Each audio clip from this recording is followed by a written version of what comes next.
Alors, je m'appelle Dominique Fleury, j'ai 62 ans.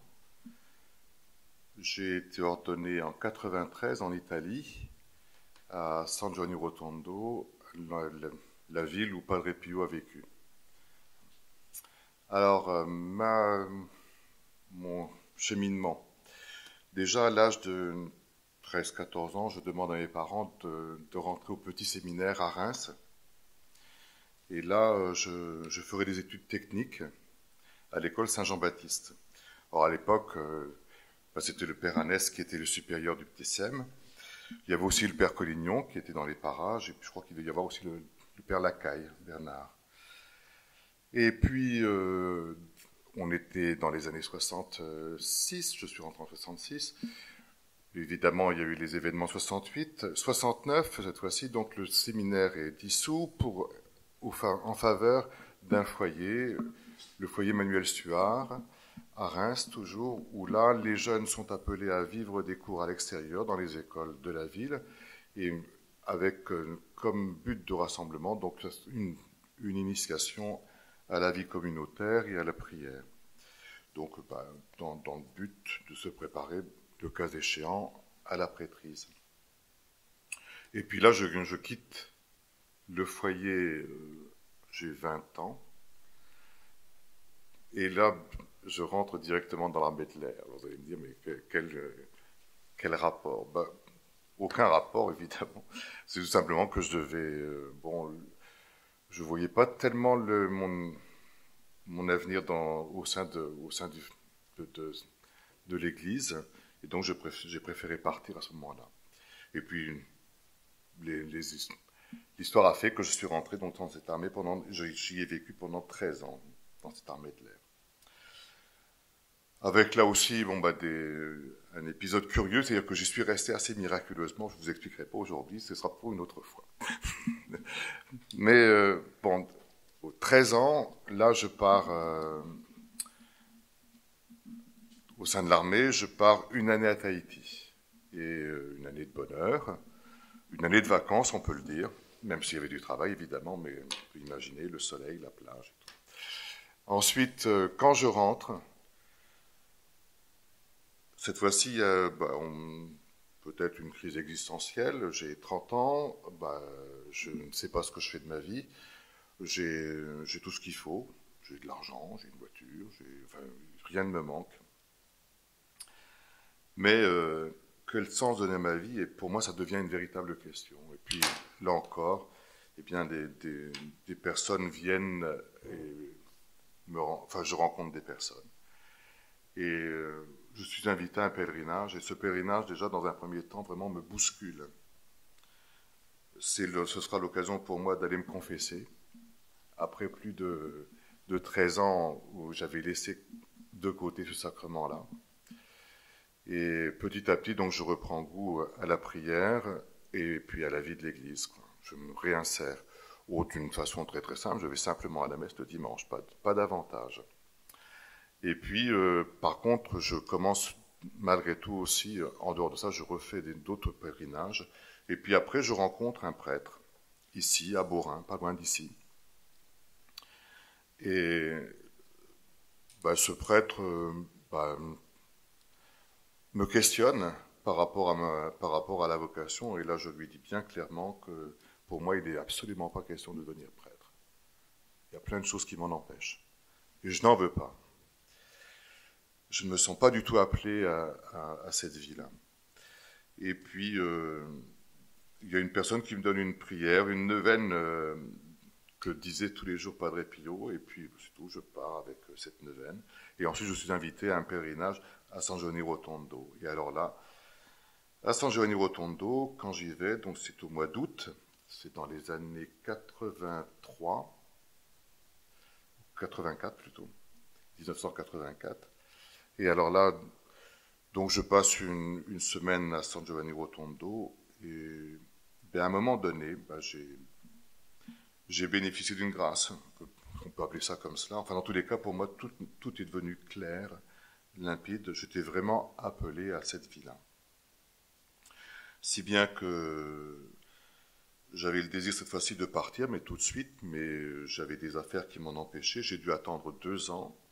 Et après ces 2 années, je suis parti dans le sud de l'Italie pour vivre une vie de communauté et de me préparer là-bas au sacerdoce. Ensuite,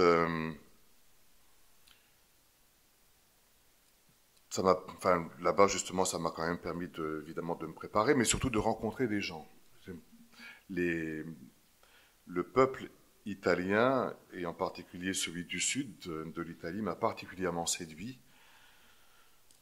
par sa franchise et sa disponibilité.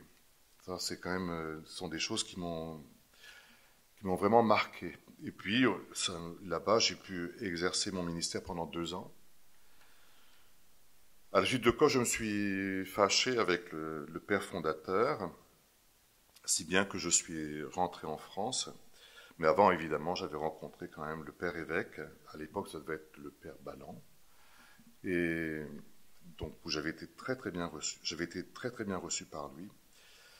Et donc, quand ensuite j'ai demandé au père Gourguillon si je pouvais rentrer, finalement, j'étais quand même un petit peu connu par l'évêque. Ensuite, c'est en 95, cette fois-ci, que je réintègre véritablement le diocèse.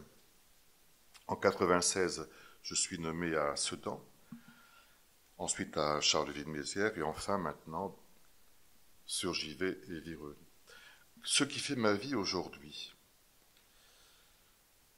c'est surtout de voir des gens qui découvrent le Christ.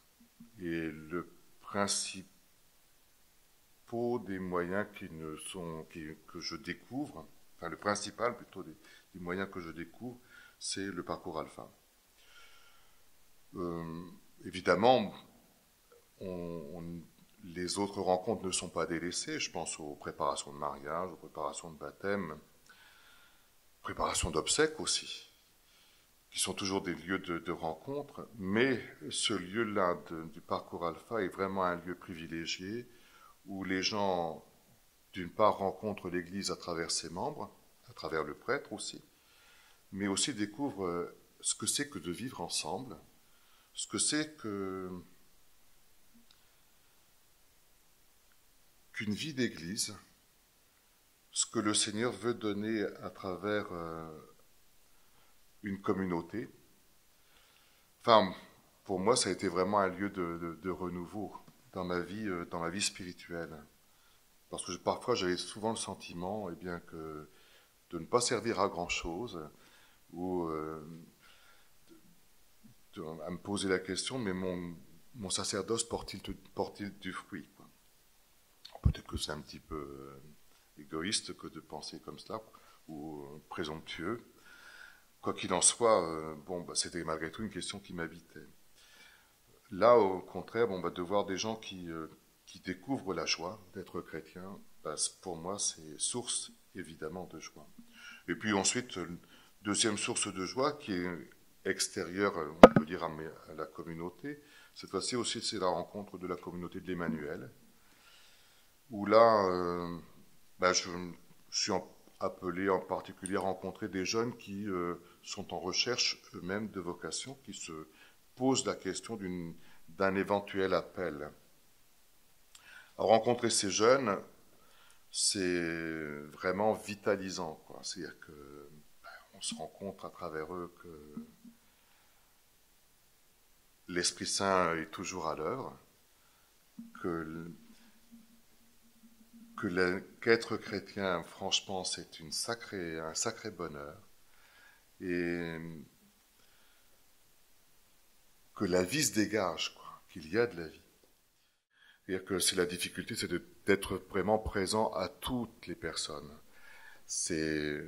On ne peut vraiment pas rencontrer toutes les personnes comme nous le désirerions. Et